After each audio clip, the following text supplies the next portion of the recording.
اعوذ باللہ من الشیطان الرجیم بسم اللہ الرحمن الرحیم۔ ناظرین و سامعین، آج بہت ہی دلچسپ اور حیرت انگیز واقعہ لے کر آپ کی خدمت میں پیش ہوئے ہیں۔ یہ واقعہ ایک حسین و جمیل نوجوان کا ہے۔ ایک بزرگ فرماتے ہیں کہ میں 1 سال سخت ترین گرمی میں حج کو چل پڑا۔ شدید لو چل رہی تھی۔ جب میں وسط حجاز میں پہنچا تو اتفاقاً میں قافلے سے بچھڑ گیا۔ مجھے کچھ غنودگی سی ہوئی۔ جب میری آنکھ کھلی تو میں نے ایک جنگل میں ایک آدمی کو دیکھا، تو میں جلدی جلدی اس کی طرف چل دیا۔ میں نے دیکھا کہ وہ ایک کمسن لڑکا ہے جس کے داڑھی بھی نہ تھی۔ وہ اس قدر حسین کہ گویا 14ویں رات کا چاند ہو۔ میں نے اس کو سلام کیا۔ اس نے کہا، ابراہیم، وعلیکم السلام۔ میرا نام لینے پر مجھے بڑی حیرت ہوئی۔ میں نے بڑے تعجب سے اس سے پوچھا، صاحبزادے، تجھے میرا نام کس طرح معلوم ہوا؟ تو نے تو میری طرف دیکھا بھی نہیں۔ وہ کہنے لگا، ابراہیم، جب سے مجھے معرفت حاصل ہوئی ہے میں انجان نہیں ہوں، اور جب سے مجھے وصال نصیب ہوا ہے کبھی فراق نہیں ہوا۔ میں نے اس سے پوچھا، اس سخت گرمی میں اس جنگل میں تجھے کیا مجبوری کھینچ لائی؟ وہ کہنے لگا، ابراہیم، اس کے سوا میں نے کبھی کسی سے انس پیدا نہیں کیا، اور نہ اس کے سوا کسی کو ساتھی اور رفیق بنایا ہے۔ میں اس کی طرف منتقل ہو چکا ہوں اور اس کے معبود ہونے کا اقرار کر چکا ہوں۔ میں نے پوچھا، تیرے کھانے پینے کا ذریعہ کیا ہے؟ کہنے لگا، محبوب نے اپنے ذمے لے رکھا ہے۔ میں نے کہا، خدا کی قسم مجھے تیری جان کے ہلاک ہونے کا اندیشہ ہے۔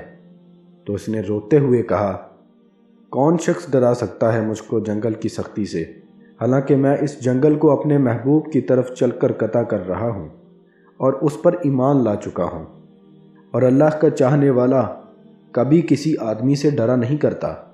اگر مجھے بھوک لگے تو اللہ کا ذکر میرا پیٹ بھر دیتا ہے، اور اللہ کی حمد کی وجہ سے میں پیاسا نہیں رہتا۔ اگر میں ضعیف ہوں تو اس کا عشق مجھے حجاز سے خراسان تک لے جاتا ہے۔ میں نے پوچھا، تجھے خدا کی قسم مجھے بتا، تیری صحیح عمر کیا ہے؟ وہ کہنے لگا، تو نے بڑی سخت قسم مجھے دے دی ہے جو میرے نزدیک بہت بڑی ہے۔ اس نے کہا، میری عمر 12 سال ہے۔ پھر وہ کہنے لگا، ابراہیم، تجھے میری عمر پوچھنے کی کیا ضرورت پیش آئی؟ میں نے کہا، مجھے تیری باتوں نے حیرت میں ڈال دیا ہے۔ کہنے لگا، خدا کا شکر ہے، اس نے مجھے بہت نعمتیں عطا فرمائی، اور اللہ کا فضل ہے، اس نے اپنے بہت سے مومن بندوں سے افضل بنایا۔ ابراہیم کہتے ہیں کہ مجھے اس کے حسن صورت اور حسن سیرت اور شیریں کلام پر بڑا تعجب ہوا۔ اس نے مجھ سے پوچھا، ابراہیم، اپنے قافلے والوں سے بچھڑ گئے ہو؟ میں نے کہا، ہاں۔ میں نے اس سے کہا، تجھے اللہ کا واسطہ تو میرے لیے دعا کر کہ میں اپنے ساتھیوں سے جا ملوں۔ میرے اس کہنے پر اس لڑکے نے آسمان کی طرف دیکھا اور کچھ آہستہ آہستہ زبان سے کہنے لگا کہ مجھے اس کے ہونٹ حرکت کرتے ہوئے معلوم ہوئے۔ اس وقت فوری مجھ پر نیند کا جھونکا سا آیا اور بے ہوشی سی طاری ہو گئی۔ جب میں بیدار ہوا تو قافلے کے بیچ میں اونٹ پر اپنے آپ کو پایا، اور میرے اونٹ پر جو میرا ساتھی تھا وہ مجھ سے کہہ رہا تھا، ابراہیم، ہوشیار رہو، سنبھلے رہو، ایسا نہ ہو کہ اونٹ پر سے گر جاؤ۔ اس لڑکے کا مجھ کو کچھ پتہ نہ چلا کہ وہ آسمان کی طرف اڑ گیا یا زمین کے اندر اتر گیا۔ جب ہم مکہ مکرمہ پہنچے اور حرم شریف میں داخل ہوئے تو میں کیا دیکھتا ہوں کہ وہ لڑکا کعبہ شریف کا پردہ پکڑے ہوئے رو رہا ہے اور کہہ رہا ہے، میں کعبہ کا پردہ پکڑ رہا ہوں اور بیت اللہ کی زیارت کر رہا ہوں، لیکن دل میں جو کچھ ہے اس کو اور راز کی بات کو صرف تو خوب جانتا ہے۔ میں بیت اللہ کی طرف پیدل چل کر آیا ہوں، کہیں سوار نہیں ہوا، اس لیے باوجود اپنی اس کمسنی کے میں فریفتہ عاشق ہوں۔ میں بچپن ہی سے تجھ پر مرنے لگا ہوں، جبکہ میں عشق کو جانتا بھی نہیں تھا۔ اے اللہ، اگر میری موت کا وقت آ گیا ہو تو شاید میں تیرے وصل سے بہرہ یاب ہو سکوں۔ اس کے بعد وہ بے اختیار سجدے میں گر گیا اور میں دیکھتا رہا۔ اس کے بعد میں اس کے پاس گیا اور اس کو ہلایا تو وہ انتقال کر چکا تھا۔ ابراہیم رحمۃ اللہ علیہ کہتے ہیں کہ مجھے اس کے انتقال کا بڑا صدمہ ہوا۔ میں وہاں سے اٹھ کر اپنی قیامگاہ پر آیا اور اس کے کفن دفن کا انتظام کیا۔ اپنے ساتھ 2 آدمیوں کو لیا اور جب میں وہاں پہنچا تو میں نے اس کی لاش کو کہیں نہ پایا۔ میں نے دوسرے حاجیوں سے دریافت کیا تو انہوں نے کہا کہ ہمیں کچھ معلوم نہیں۔ میں سمجھا کہ اللہ تعالیٰ نے اس کو لوگوں کی آنکھوں سے پوشیدہ فرما رکھا ہے۔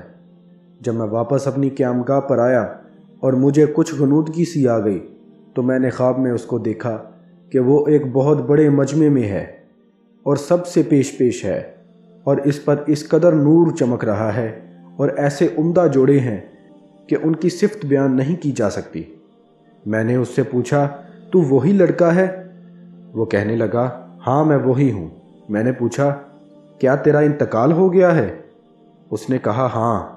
میں نے کہا، میں نے تیرے کفن دفن کے لیے تجھے بہت تلاش کیا لیکن تو مجھے کہیں نہ ملا۔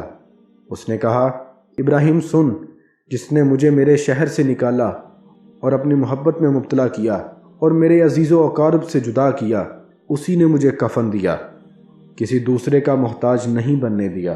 میں نے پوچھا، اللہ تعالیٰ نے مرنے کے بعد تیرے ساتھ کیا معاملہ فرمایا؟ اس نے کہا کہ اللہ تعالیٰ نے مجھے اپنے سامنے کھڑا کر لیا اور فرمایا کہ تو کیا چاہتا ہے؟ میں نے عرض کیا، تیری ہی مجھے آرزو ہے۔ فرمایا کہ بے شک تو میرا سچا بندہ ہے اور تو جو مانگے اس کے لیے کوئی رکاوٹ نہیں۔ میں نے عرض کی کہ میں چاہتا ہوں کہ میرے زمانے کے تمام آدمیوں میں میری سفارش قبول فرما۔ ارشاد ہوا کہ ان سب کے بارے میں تیری سفارش مقبول ہے۔ ابراہیم کہتے ہیں، اس کے بعد اس لڑکے نے مجھ سے مصافحہ کیا اور رخصت ہو گیا۔ جب میں نیند سے بیدار ہوا تو میں نے حج کے جو ارکان باقی تھے وہ پورے کیے، مگر اس لڑکے کی یاد سے اور اس کے رنج سے میرے دل کو قرار نہ تھا۔ میں حج سے فارغ ہو کر واپس ہوا، لیکن حالت یہ تھی کہ راستے میں سارے قافلے والے یہ کہتے تھے کہ ابراہیم تیرے ہاتھ مہک رہے ہیں۔ اس واقعے کو لکھنے والے کہتے ہیں کہ مرنے تک ابراہیم رحمۃ اللہ علیہ کے ہاتھوں میں سے وہ مہک آتی رہی۔ حاضرین و سامعین، اس واقعے سے ہمیں یہ سبق ملتا ہے کہ بے شک جو اللہ کی محبت میں ڈوب جاتا ہے اس کی کیفیت ایسی ہی ہو جاتی ہے، اور یقیناً اصل چیز تو اللہ اور اس کے رسول کی محبت ہی ہے۔ خوش نصیب ہے وہ مسلمان جو اللہ تعالیٰ اور اس کے رسول کی محبت میں ڈوب کر زندگی گزارے۔ دعا ہے کہ اللہ تعالیٰ ہمیں بھی اپنی حقیقی محبت عطا فرمائے، آمین یا رب العالمین۔ ناظرین و سامعین، آج تک کے لیے اتنا ہی، ملتے ہیں اگلی ویڈیو میں۔ اللہ حافظ۔